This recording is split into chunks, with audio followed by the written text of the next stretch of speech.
सीता और राम में कौन अधिक सुंदर है बहस चल रही थी। विवाह के बाद चारों भाइयों को मिथिला की कन्याएं अलग अलग कोहबर में ले गई। लक्ष्मण से मजाक कर जब वो उन्हें सताने लगी तो लक्ष्मण को ध्यान आया कि भैया राम को भी यहाँ आई नारियां सता रही होंगी और वो अपने सरल स्वभाव के कारण कुछ बोल नहीं पा रहे होंगे। मुझे उनकी सुरक्षा करनी चाहिए।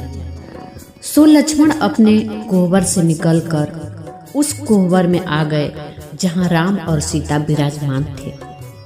सीता जी की सखियां ने जब लक्ष्मण को देखा तो आपस में बोली, अब तो दुल्हन को छेड़ने का आनंद मिलेगा, और उन्होंने छेड़ना शुरू कर दिया। हमारी सखी सीता तो राम जी से अधिक सुंदर है, राम जी तो उनकी छाया मात्र हैं। लक्ष्मण से भला ये बात कैसे सही जाती। उन्होंने प्रतिवाद किया, हमारे भैया अधिक सुंदर हैं, सीता जी उनकी छाया है। काफी देर जब यह विवाद चला तो सखियों ने लक्ष्मण से कहा, अभी निर्णय हो जाता है कि कौन किसकी छाया है। ये बताइए कि छाया का रंग कैसा होता है। लक्ष्मण ने कहा, काला। इस पर सखिया ने खुश होते हुए कहा, हमारी सीता का रंग गोरा है और आपके राम जी का रंग काला।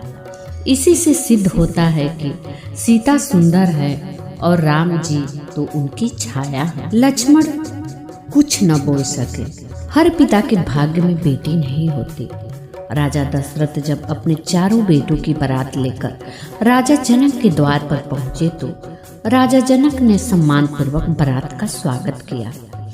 तभी दशरथ जी ने आगे बढ़कर जनक जी के चरण छू लिए।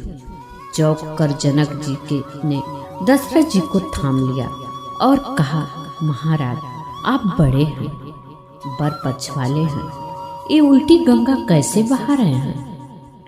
इस पर दशरथ जी ने बड़ी सुंदर बात कही, महाराज आप दाता हैं, कन्यादान कर रहे हैं, मैं तो याचक हूँ, आपके द्वारा कन्या लेने आया हूँ। अब आप ही बताइए, दाता और याचक में कौन बड़ा है।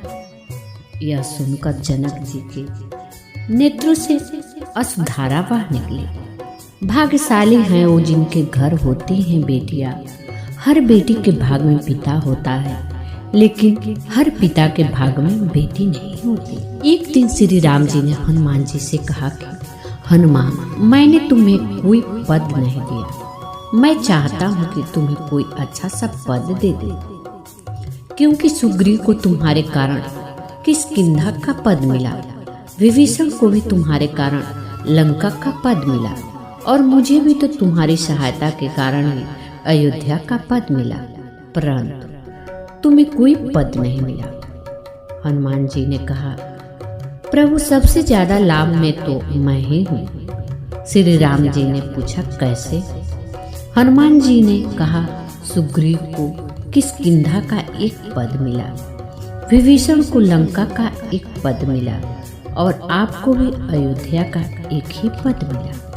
हनुमान जी ने भगवान के चरणों में सिर रखकर कहा, हे प्रभु, जिसे आपके ये दो पद मिले हो वह एक पद क्यों लेना चाहेगा।